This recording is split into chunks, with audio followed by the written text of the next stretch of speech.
Okay, so I think we live.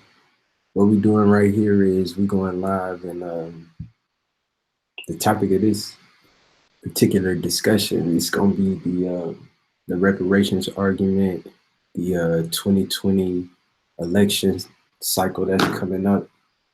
It's going to be politics. It's going to be people,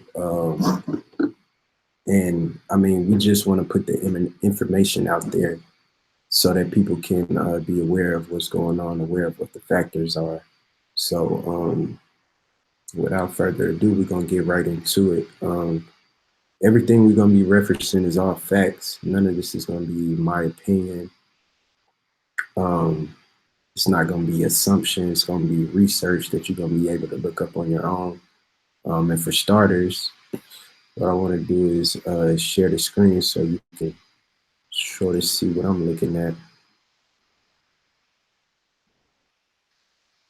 All right, so the main book that we're getting ready to pull from is called Ordeal by Fire. In the title, it says, the Civil War and Reconstruction.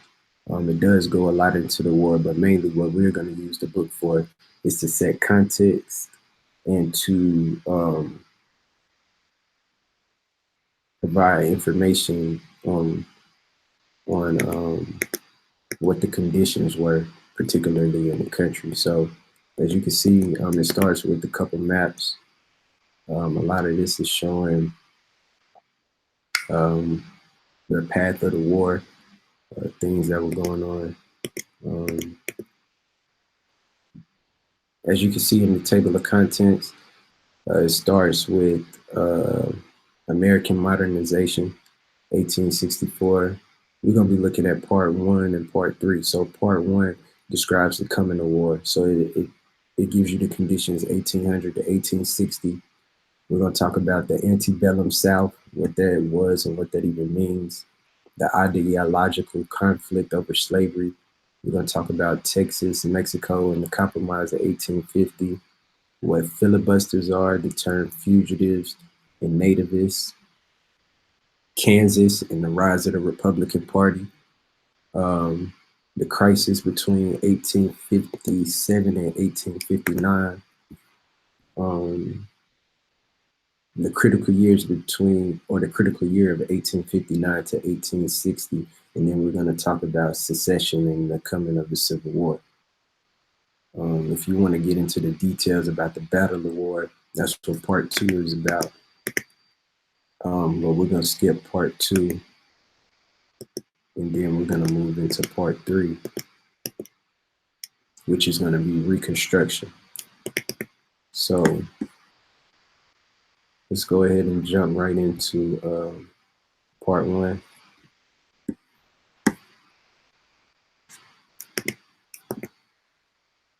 And we're not gonna read this. I've already gone through and summarize the key points in this. So as you can see from what the chapter outline is saying, it talks about American modernization, changes in the economy, causes of modernization, the modernizing ethos or the modernizing spirit, modernization and reform, social tension, and political parties. So in order to provide context and perspective to what was going on, or you got to provide context to what's going on in the world today. And in order to do that, we have to do history, or look at history at least. I know it's not everyone's favorite subject, but it is seriously important. So for all intents and purposes, we're going to take this discussion back to about 1800. And we're going to talk about the beginning of American modernization. So modernization is a continuous open-ended process by which a nation starts to use the most recent methods, ideas, equipment, or technology so that something becomes or seems modern, thus transforming a traditional rural agrarian society into a secular, urban, and industrial society. And so what we live in today Modern society has just moved from being an industrial society to a technologically based society.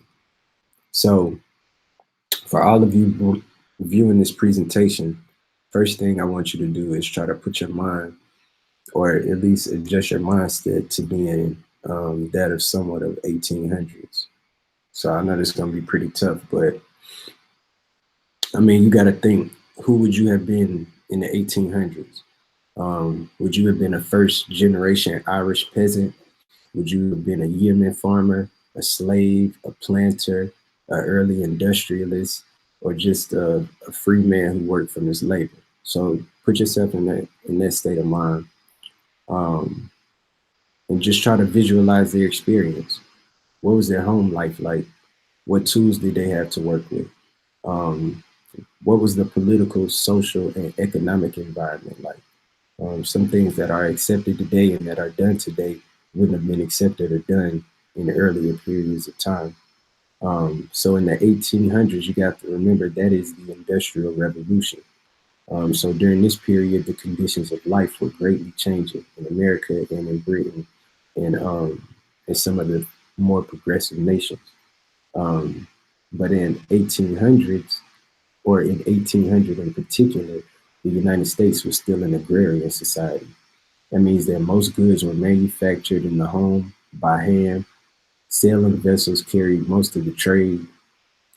Traveling over land was dictated by weather because the American road was basically just a dirt path, mostly impassable when it was wet or snowing. You were subject to the environmental conditions. Output per farm worker, it was no higher than 100 years earlier when the colonists first arrived in the 1700s. So large scale farming was impractical. It was not profitable because transportation infrastructure was subpar, and it made it impossible to get goods to market in a timely fashion. If you were growing vegetables, fruit, by the time you got your goods from a country rural area to a city area with an open marketplace, most of the time your food or meat was spoiled. So there were five basic fundamental changes that contributed to American modernization. Um, these are changes in the economy, changes in transportation, internal improvement, increased food production, and the American system of manufacturers. Let's begin by examining the changes in transportation first. From 1800 to 1830s, construction crews built thousands of miles of new or improved all-weather roads, mostly in northern states. Also between 1825 and 1850, we have the construction of a major network of canals, beginning with the completion of the Erie Canal from Albany, New York to Buffalo, New York. Conversely, we have to examine the impact and the expansion of the railroad system, and that began in about 1830 with the construction of the first Western Railroad leaving from Baltimore. Um, Also, during that time period, we had the introduction of the steamboat to the American rivers, which was monumental for the transportation of people and goods. The steamboat opened up the Midwest because of the Mississippi River and things of that nature. Um, the expansion of canals, along with the development of Great Lakes shipping, had an impact on regional alignments. So, money forged political ties. Simple. Um, if you were a planter in a Mississippi Delta area from Tennessee on up, and a lot of your goods uh, went to market in Chicago or in any of the other Midwestern major marketplaces, then um, those regions tend to be aligned. If your goods were coming from the South and traveling up the Eastern Seaboard, um, then those states tend to be aligned. But there were also states in the South who were agrarian, states in the North that were moving toward industrialization. So before 1840, most interregional trade flowed in the north-south direction along the Atlantic seaboard or either through the Ohio Mississippi River network. Major canals typically flowed in an east-west direction from northeast to midwest. This reorientation of trade patterns strengthened interregional ties among the free states. The second fundamental change was the internal improvements. Today we call those infrastructure updates, um, highways, bridges, things of that nature. But private investment is mostly unwilling to undertake projects like that, canals, roads, because rarely do they return a profit. I mean, these days you kind of see tolls on roads, but roads generally don't make a profit, but they're essential to the transportation of goods and people. So the idea of the federal or state government investing in a massive coordinated effort, that's a new idea that had just arrived in the early 1800s America. But state and federal government built most of the improved roads outside of New England, despite the fact that it was a new idea. So during this time, the federal and state government, they dredged harbor and river channels, built levees, and helped maintain inland waterways. Private capital built most of the railroads because there was money to be made in shipping. So cities, states, and federal governments often provided vital assistance in the form of loans, land grants, and guarantees on bond issues. These investments provided the basis. These investments provided the basis for intensive economic growth by reducing the time cost of transportation. They made possible the creation of an interregional market economy. For the first time, freight shipped from Cincinnati to New York in 1817. It took more than 50 days for it to go from Cincinnati to New York. So just think about that. If you had cows or something in Cincinnati and you tried to ship it to New York, it would take 50 days uh, for you to even get your beef to the market. It's going to be spoiled. You're not going to make any money. But by 1852, it only took 6 days. For passengers traveling that same distance from Cincinnati to New York, the travel went from 2 weeks to 10 days. With proper transportation in place, Western farmers could now ship their products to the East where consumers could afford to buy them. This caused prices to fall but consumption to grow. For example, the wholesale price of Western pork in Cincinnati and New York declined from 9.53 to $1.18 a barrel between 1818 and 1858. In comparison, a barrel of Western flour went down from $2.48 to 28 cents during the same year.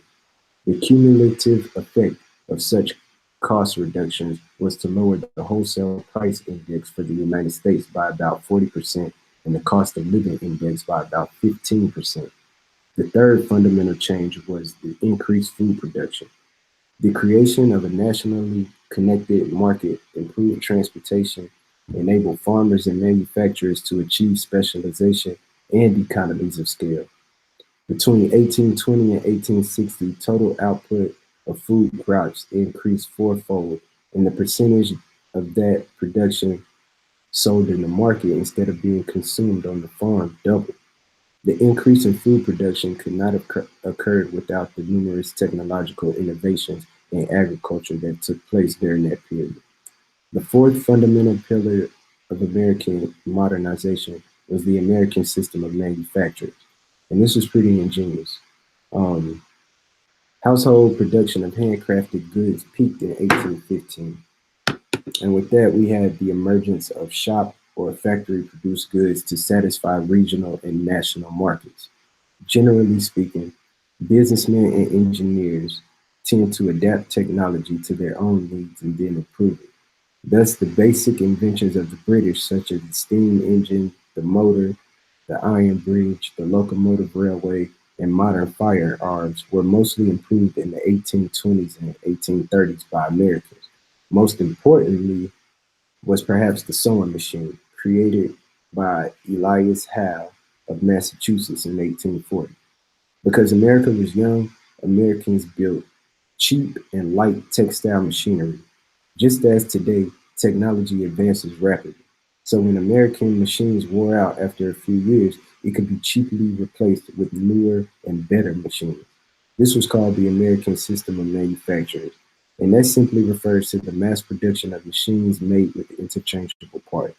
Which now we all go to Home Depot and you get it, you're missing a screw, you can easily replace a screw, but back then it did. So what we're doing now is we're setting up the context. I know we said we was going to get to the reparations debate, but first we got to set up the ideological framework and the theoretical framework of the case. So we're in the 1800s. The country is just now becoming connected. Marketplaces are being connected. People are being connected. They're traveling and moving, and ideas are exchanging at the same time. So back to the American system of manufacturers. Prior to the introduction of that system, skilled craftsmen made and fashioned each part of a musket, a shovel, or a plow at their particular workshop. This meant that the final product was expensive, the process was slow, and if any part of it broke or wore out, they could only be replaced by someone who was familiar with the product instead of you being able to fix your own product. The American system of mass production first introduced in the manufacturing of firearms in the 1800s. That system of mass production expanded to include all products from clocks and watches to nails, screws, locks, furniture, plows, shoes, clothes, engines, the locomotive, and eventually the car. Um, Everything came standard. So just think, we take it for granted now when we buy shirts, if they're small, medium, or large, you wear pants, you wear 32, 34. That system had to be coordinated among all manufacturers, and we take a lot of this stuff for granted. But prior to that, you would have had a seamstress making you clothes, and one seamstress isn't cutting the garments the same as another one. Today, you wear medium or large, it's the same pretty much. Every single store, every single rack, every single company. Um, Everything came standard, and that's where we get the term factory standard. Um, but the quintessential question is what made America ripe for modernization? America had a low population density, it was resource rich, and the education and values of the people all contributed. The low population density meant that inherently there was a labor shortage in both the North and even in the South. Still, with even having a free labor slave force, it was still a shortage on labor. Um, So in the free North, the lack of labor impelled technological innovation in an effort to substitute machines for human workers. The fact that America was resource rich and the key resources being water and wood meant that water could power the textile mills and wood could fuel the engines that powered the steamboats, locomotives, and some of the factories. American forests supplied plentiful, cheap sources for building materials, from machinery, ships, railroad ties, and cars. Cheap land stimulated capital intensive agriculture, and so the abundance of raw materials, power, and land stimulated the capital intensive industries.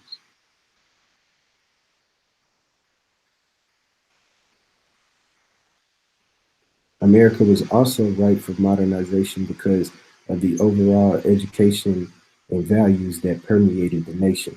Excluding the slave population, the free states had a literacy rate of about 89%. Um, the literacy rate in the slave states was considerably lower. Um, and this is how it typically went. The American working boy developed himself into a skilled artisan. After having mastered one part of his business, he's not content until he's mastered all of it. With examples constantly before him of ingenious men who have solved economic and mechanical problems to their own profit and elevation. At this particular point in time in the 1800s, there was not a working boy of average age in New England who did not have an idea of some mechanical invention or improvement in manufacturing that he wanted to execute. Americans oriented themselves toward the future rather than the past. They valued change more than tradition. They proclaimed their belief in progress and advancement and improvement. Further examination of values reveals that Americans considered machinery an agent of moral improvement and of democratic equality. The railroads quickened the activity of men and sent energy to areas that were before silent and bare. Every new and useful machine invented and improved provided a clear general benefit upon all classes, the poor as well as the rich. The increased output and rising standard of living produced by technological progress were marked by a tendency to equality in physical and intellectual condition, meaning that technology empowers. Still to this day, technology is the great equalizer. With significant exception of the South, the United States was the most rapidly modernizing country in the world in the mid 1800s. To clearly define modernization, once again, we're talking about when a country experiences heavy investment in social overhead capital, which transforms a local subsistence economy into a nationally integrated market economy, as also the evolution from the traditional rural village oriented system of personal kinship ties and ascribed status. Now we have to examine the modernizing ethos.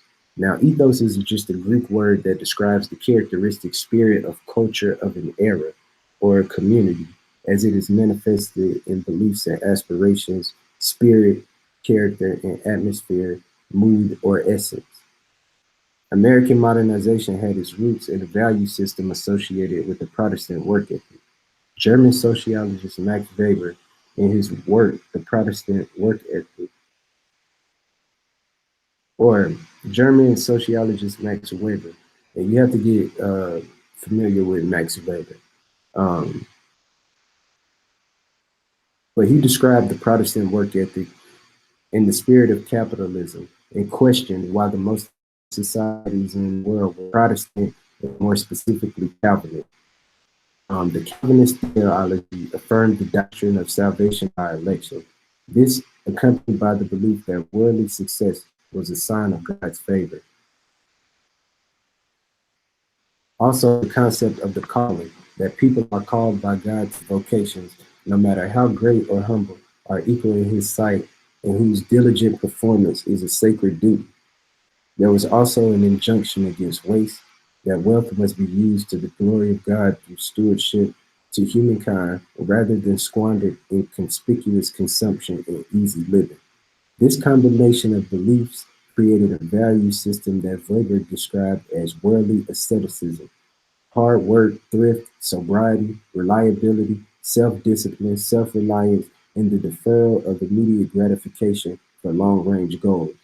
Now we refer to these values as work ethic, but in the 1800s, these values were anchored in religion. If any would not work, neither shall he eat. The hand of the diligent shall bear rule, but the slothful shall be under tribute. Satan finds mischief for idle hands. They firmly believed that success was attainable through hard work, good works, sobriety, and thrift. Be diligent in business, persevering in industry, and that will enable anyone to accomplish almost anything. So it was this modernizing ethos of Yankee Protestantism that gave birth to the first American Reform movement. They wanted to purify society from such sins as drunkenness, prostitution, ignorance, and above all, slavery.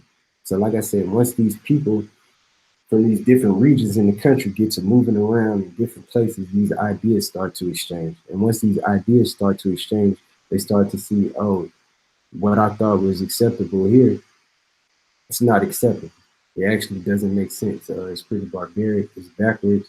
And so um, these reform movements, like I say, the first, they wanted to, or let's just describe what these four primary reform movements were.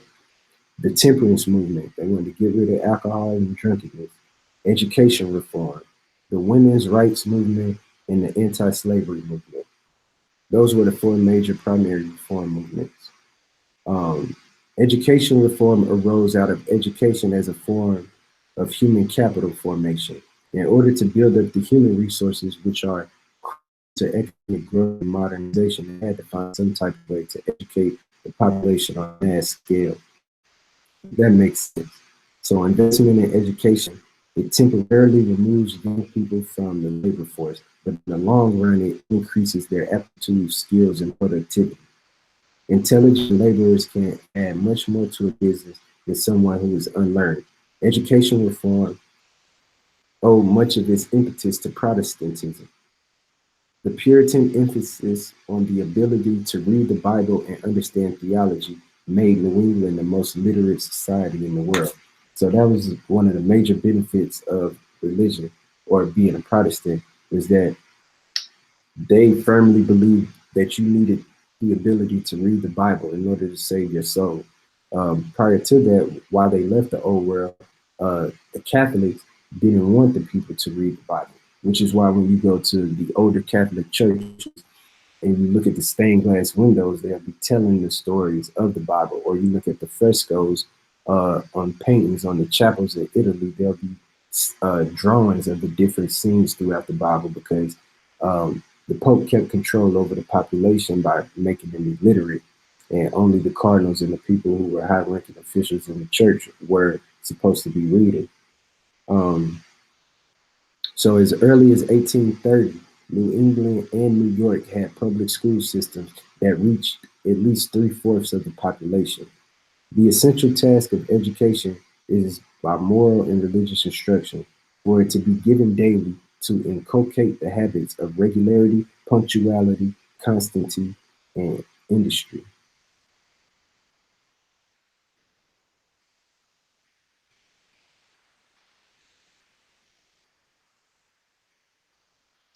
I don't mean to be drinking on camera, but sometimes you gotta rehydrate, wet your palate or something. You feel me? So let me switch screens with y'all for a minute, and we're gonna run back to the book, and we're gonna see how far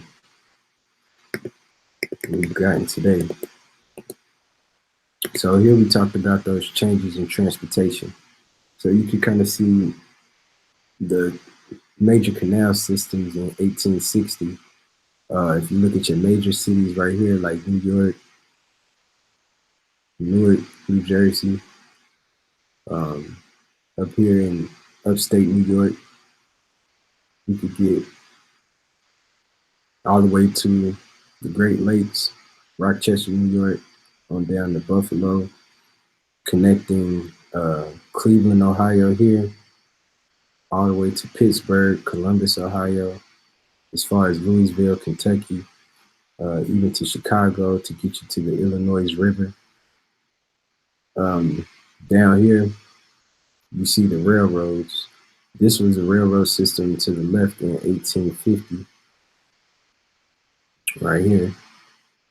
As you can see, 10 years later in 1860, the entire East and Midwest had been linked up. Just look at Chicago over here in 1850, and look at the railroad system from Chicago by 1860. Um, let's see. I want to make sure we keep up with the visuals. So even cost of transportation, you see the wagon rates way here. This is cents per ton per mile. Wagon rates in 1850 and 1860 were pretty much stagnant. Railroad rates constantly decreased. Canal rates even lower. River rates super low. Upstream versus downstream in 1820 and 30, there was a great difference in price right here. You see that price start to consolidate to where river rates are just river rates, because the steam engine was powering the boat, not the current.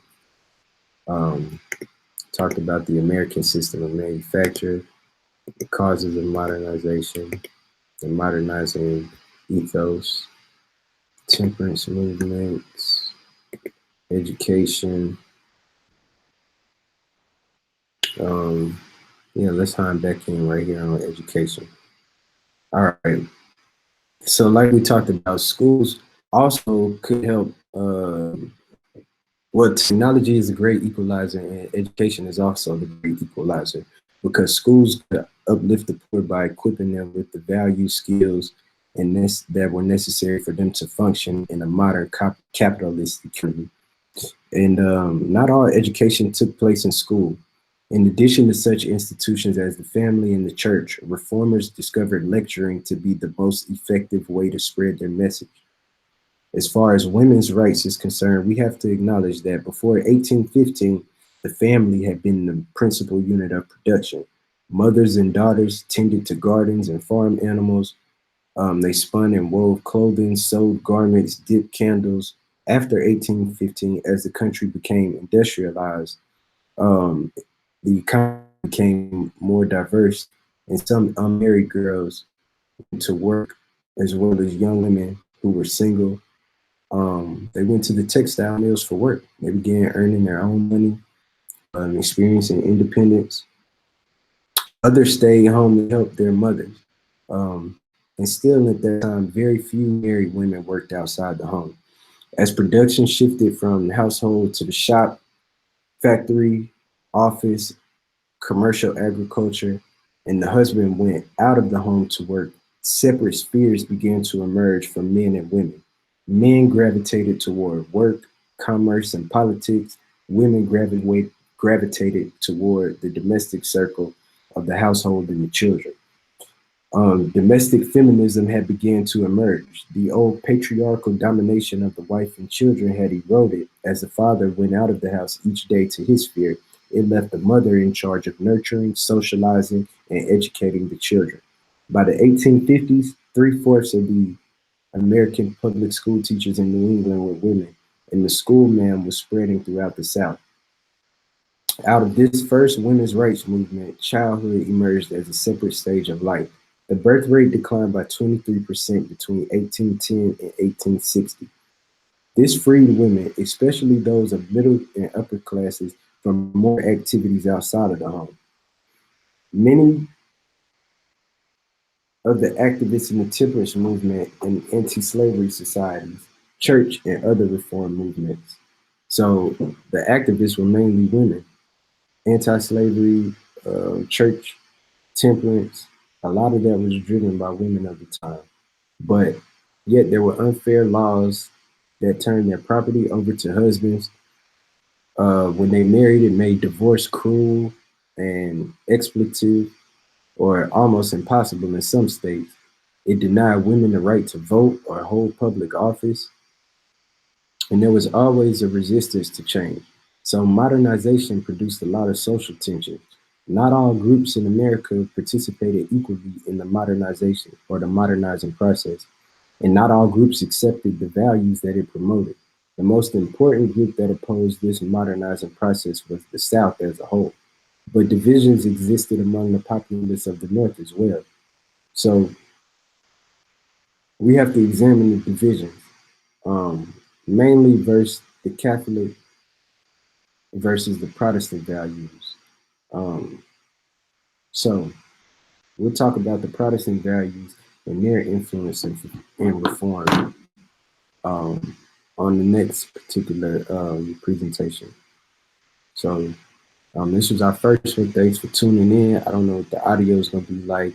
I don't know what the quality is going to be like. Fine. If you have any input, don't hesitate to hit that comment section up. And we'll be back for part 2.